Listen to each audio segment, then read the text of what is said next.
দেখো আমি মায়ের নামে একটাও কথা শুনতে চাই না। আমার বিন্দু মাত্র ইচ্ছা নেই তোমার মায়ের নামে কথা শোনানোর। যাক মা, তাহলে সব সমাধান হয়ে গেল। কিন্তু তোমার মাও যেন আমার কোনো কাজ নিয়ে কথা না বলে। আমি যেই রকম পারবো সেই রকম কাজ করব। ঠিক আছে, কেউ কোনো কথা বলবে না, তাও শান্তিতে থাকো।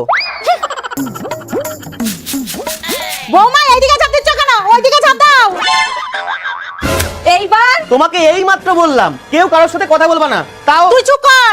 আমার বাড়ি আমার ঘর, কাজ খারাপ হলে আমি বলবোই। তোদের ভালো লাগলে থাক, না হলে বাড়ি থেকে বেরিয়ে যা।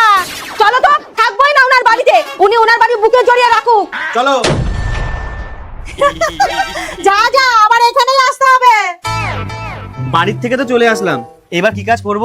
আমার কাছে কিছু টাকা আছে, চলো ছোটখাটো একটা ব্যবসা খুলি। হ্যাঁ তাই চলো। কলা নিন, কলা। এই মিষ্টি মিষ্টি কলা 5 টাকা করে নিয়ে যান। কি গো, আমার খুব খিদে পেয়েছে, আমার কাছে 5 টাকা আছে, মায়ের থেকে চুরি করেছিলাম, আমাকে একটা কলা দাও না। কলা নিয়ে যান, কলা 5 টাকা করে কলা। ভালো ভালো কলা, কলা নিয়ে যান। কলা নিয়ে যান, কলা 5 টাকা করে ভালো ভালো কলা। আহ শান্তি। কি গো, আমারও তো খুব খিদে পেয়েছে। এ নাও 5 টাকা, আর আমাকেও একটা কলা দাও। কলা নিয়ে যান, কলা ভালো ভালো কলা, মিষ্টি কলা, কলা নিয়ে যান। টেস্টি টেস্টি কলা নিয়ে যান।